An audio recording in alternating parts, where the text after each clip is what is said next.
শুধু কিশোর যুবকদেরকে দাওয়াত দিলাম, অর্থাৎ উদ্দেশ্য হলো এইটাও একটা আলাদা ডিপার্টমেন্ট পাঠ করে আলগা ভাবতেছি যে ওদেরকে বুঝানো দরকার। চেষ্টা করে দেখি 100 জন ছেলেরে বুঝাইলাম, হতে পারে যদি একজন নামাজি হয়ে যায়।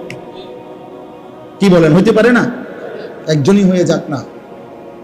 নবী সাল্লাল্লাহু আলাইহি সাল্লাম বলছেন, ফাওয়াল্লাহি লা আন ইয়াহদিয়াল্লাহু বিকা রাজুলান ওয়াহিদান খায়রুন লাকা মিন হুমুরিন নাম। আল্লাহর কসম, তোমার দ্বারা একজন ব্যক্তি, রাজুলান ওয়াহিদান, একজন ব্যক্তি তোমার দ্বারা হেদায়েত পাওয়া, আল্লাহর রাস্তা পাওয়া, গোটা আরবের সমস্ত দামি উট তোমাকে হাদিয়া দেওয়ার চাইতেও কোটি গুণে উত্তম। এটা হাদিস, এটা আলী রাদিয়াল্লাহু তাআলা আনহুকে নবীজি বলছেন। মানে আলী রাদিয়াল্লাহু তাআলা আনহু খায়বরের যুদ্ধের সময় নবীজি ওনার হাতে ইসলামের পতাকা দিছিলেন, বলছিলেন আজকে তোমার হাতে তুলে দিলাম পতাকা, তুমি যুদ্ধ শুরু করো ইহুদিদের সাথে। তো হযরত আলী তো আলীর শরীরে একটা জোশ আইসা পড়ছে।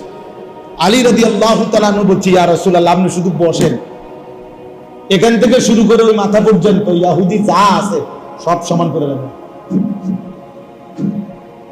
সবগুলো সমান করে নেব, একদম একবারে রাখুন না। আল্লাহ নবী সাল্লাল্লাহু আলাইহি ওয়াসাল্লাম তখন আলীরে বলছে, আলী থামো থামো, রাখো, আগে প্রত্যেকরে কিন্তু কালেমার দাওয়াত দিবা, এরপরে যদি না মানে তারপরে যুদ্ধ করবা, অর্থাৎ ঈমানের দাওয়াত দিবা আগে। তখন নবীজি ওনাকে বলছে, শোনো, যদি তোমার দ্বারা একজন ব্যক্তি হেদায়েত পায়, আল্লাহকে পেয়ে যায়, কালেমার সন্ধান পায়, তো গোটা আরবের সমস্ত দামি উট তোমাকে দেওয়ার চাইতে এটা উত্তম হবে।